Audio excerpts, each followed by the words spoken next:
Hi everyone, my name is Lindsay Noble and I'm excited to share our research on Gen Z that we conducted at Buzzfeed. And we're really excited to share this research because I think it's a generation that is a massive opportunity and it's also a global study, which we're really proud of.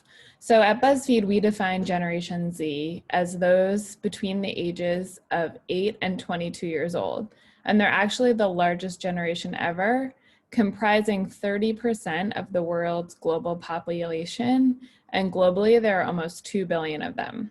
So this generation is definitely a massive group and a massive opportunity for brands and publishers and marketers if you can get it right, which is certainly what made this generation so appealing to BuzzFeed. And we wanted to use this research to develop a really strong, unique point of view on Generation Z.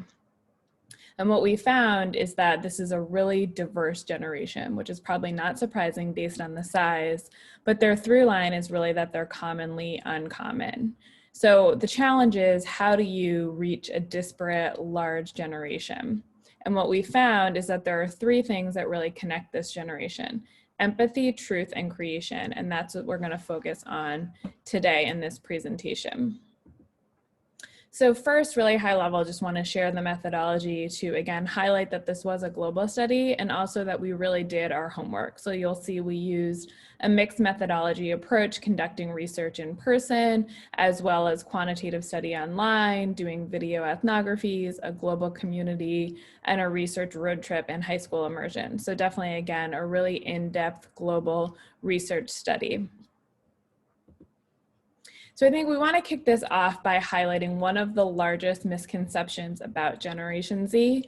And what we found is that there is many misconceptions about this generation, and they are vocal about the fact that many other generations don't understand them or get things about them wrong. So I think the biggest misconception we found is that millennials and Gen Zs are very similar, or put another way, Gen Zs are millennials on steroids. And we found that any brand or media company who thinks this is really going to be in trouble, because the generations are actually quite different, and Gen Zs tend to have more in common with older generations. So here we have a really fun example from pop culture to just highlight these generational differences. We have two pop icons who do have things in common. They're both Grammy winners, and Taylor Swift was previously the youngest Grammy winner until that was overtaken by Billie Eilish for solo artist. So I think, again, some things in common, but just looking at them aesthetically, there's a lot that's different about these two women and these two generations. So we have Taylor Swift, who is really the millennial pop icon. Aesthetically, we see she's bright and blonde and bubbly. She always traveled with her squad or her pack, and that was something that millennials really embraced as well. How do I put my best face forward and highlight, my squad and my pack and this group mentality? On the right, we have Billie Eilish, who has emerged as a favorite among Gen Zs. And again, we see aesthetically, she's very different. She's definitely a little bit darker, more independent, doesn't feel the need to have that squad around her, doesn't feel the need to wear form-fitting clothing because that's what's expected of her. So again, just highlighting that these two generations are very different. And we spoke a little bit at this on the onset of the research. What we found is that this generation is so niche and they don't feel the need to belong to a pact. And they would actually connect over the fact that difference is their strongest similarity. So not only are they different from millennials, they're also different from each other. We have some really great quotes here from people we spoke to during our research road trip.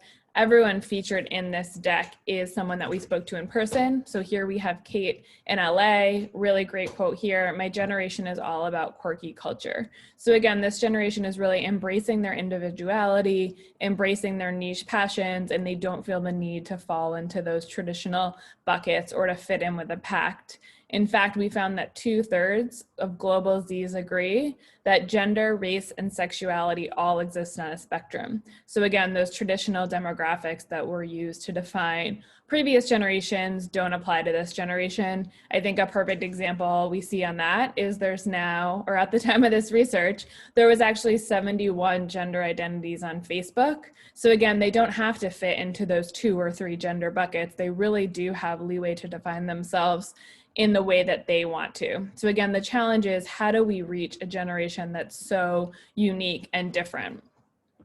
And that's where we really wanted to focus in on what are 3 things that unite this generation.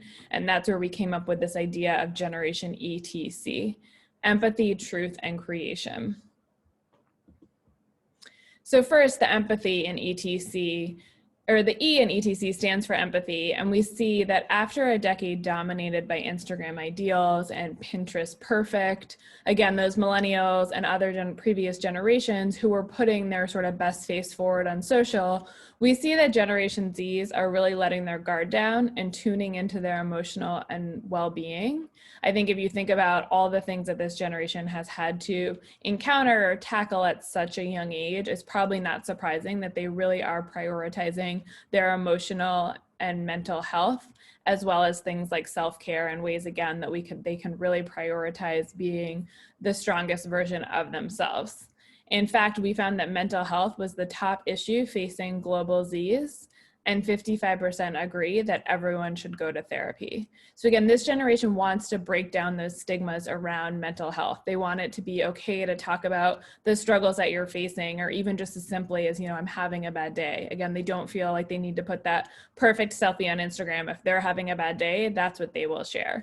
And they talk openly with their peers about therapy. In fact, in one of our focus groups, it actually came up totally unaided. So again, they're really open to talking about mental health, talking about their struggles, and making it okay really to be not okay.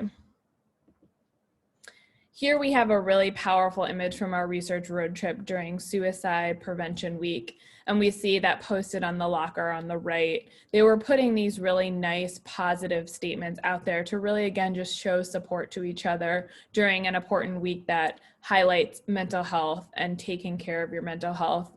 The post-it said things like, "You are beautiful, you are loved." So again, they really are a generation that's coming together to support each other by showing that empathy and prioritizing their mental health. Again, I think when brands or marketers may think about mental health, it's certainly, an area where you do want to make sure that people are getting help from experts when they need it. But there is a lighter touch way to also connect with this generation. We see that 40% have sought therapy from digital sources like websites, social medias, and apps. So again, something like posting a positive affirmation on your Instagram account is a really great way to show this generation that you're empathetic and you're thinking about your audience's mental health. So again, just another way to think about this sort of light touch way to dive into empathy. Next, we get to the T in ETC, truth, which is another pillar that connects Generation Z. Again, I think it's always important when thinking about this generation, so those 8 to 22, for the purpose of this research, 13 to 22, what have they grown up with? So this generation grew up in an era of fake news. I know I'm a millennial. I had not heard of fake news, when I was 13, certainly. So again, thinking of that makes them really truth seeking, and they want to find out what's real in culture, but also what's real in themselves. So again, thinking of their age, they really are sort of carving their own path and their own identity. So they're seeking 2 things, truth in culture and also truth in themselves. 75% of them agree that they never trust things at face value. They do their own research. So again, they feel really empowered to find the truth. They feel like it's an opportunity for them to utilize all the sources at their disposal to get to the bottom of what's true, both in culture and for them. And we find, especially during this time of COVID, they tend to be even more truth seeking. They're having trouble discerning what's true and what's false in all the news and media coverage. And they're really looking to news and content sources to provide coverage around the biggest lies and myths. So another way you can think about timely way to connect with this generation on truth. Here we have Nesma, who we spoke to in New York, and she had a really great quote about what truth means to her. She was 22, she had just graduated college and was starting her career, and she said, "Truth to me is about finding a path through the clutter of information that is presented to us to find out the facts of what's really going on." So again, this generation is really truth seeking. 7 in 10 agree that their generation is taking bigger steps to uncovering the truth. So again, they certainly could see this this as a burden. I know we talk a lot about the overwhelmingness of sources that you have available to you and how there's so many to dig through, but they actually really see it as an opportunity. Again, we see a quote here that really speaks to that, to challenge the status quo, get to the bottom of what's true, and figure out who they trust, which is, I think, is an important thing to also think about as a brand or a publisher or marketer. How do you get to be one of those trusted sources? And finally, getting to the C in ETC, we have creation.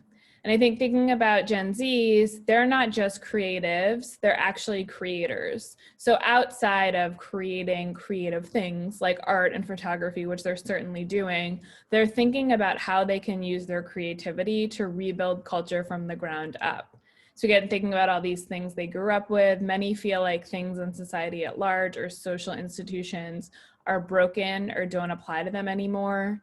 90% of global Zs that we spoke to said that at least one major social institution, so things like gender-specific clothing, 9-to-5 jobs, 4-year college, was important to previous generations, but it no longer applies to them. So when they're thinking about how do I challenge the status quo, they're thinking about how they can do things outside the box and really what they can do to fix things they feel like are broken in culture. I think a perfect example, we see another key issue among this generation is climate change. And we've seen the activism and the creativity in activism that this generation has brought to hopefully help address that issue. We have Max Pixard on this slide here, 16-year-old in Brooklyn, New York, who showed his creativity by actually making pants. That was one of his hobbies. So again, thinking about another way, don't jump to misconceptions about this generation. During the day of our interview, he had actually just sold his first pair of pants. So it just highlights, again, another way to use creativity and entrepreneurial spirit in the same way. And finally, we have some great quotes here that show how they are going beyond just being creative to use their creativity to carve out their own future and how they can hopefully take steps to make culture better for next generations as well. So I think Anna in Davis, California really said it best. We are a generation that has been tasked with a crumbling status quo. There's a terror to that, but I also think my generation has taken it as an opportunity to say, screw the rules. So I think that's another really important thing we're seeing with this generation is that they are positive and optimistic about the things facing them. So certainly it would be easy for them to be overwhelmed, but they're seeing it as an opportunity. Same with what we see in truth. How do I get to the bottom of truth? How do I use my creativity and my entrepreneurial spirit to really improve culture and make my mark on the world? So again, they're a very large, disparate generation, which creates challenges for brands, but based on their size, there's also a huge opportunity to reach this generation and get your messaging right. And that can be done by leaning into these three key things: empathy, truth, and creation. I think here we have a really great summary of what this means for brands and marketers and publishers. The E, empathy. This generation is looking for brands that are made with love, brands that are inclusive, and brands that connect over their difference and really highlight how this generation is prioritizing their emotional and mental health.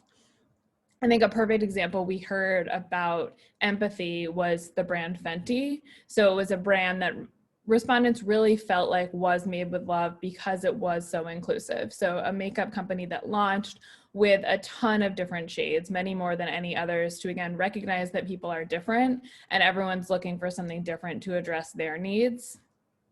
Truth, and this generation is truth seeking. They're doing their part to uncover the truth and they don't trust things at face value. What that means is they really want unbiased information from brands and marketers and publishers. They want those brands and marketers and publishers to really help them intensify their knowledge of the world and what truth is for them. I think one brand we heard that come to mind a lot in truth is Billy, which launched as a direct-to-consumer razor brand. And a razor, the point of a razor for most, is to get rid of unwanted body hair. So their advertising and marketing campaigns showed women with unwanted body hair or with body hair. And I think that's, again, just showing a simple way where they're not covering up, the truth of why you use a razor. Like they're really speaking to that and putting that in the forefront of their marketing and advertising campaigns. And finally, we have the C, creation. More than just the creative process, Gen Zs are really thinking about how they can rebuild culture, and they're looking for brands that are also on the cultural front line. We heard a lot about Depop, which is an online thrifting mobile platform that allowed consumers to be creative and highlighted also something that they're really interested in, which is thrifting, which I think has larger impacts on just, getting new clothes. They're also thinking about like sustainability and things like that, which goes along the lines of how they can be creative and make a positive mark on the world. So I know that was a lot of information at a short time, and I'm excited to tackle any questions that may come your way, but I'm hoping that through this presentation, you feel like you learned a thing or two about Gen Zs and how to reach this large, disparate generation.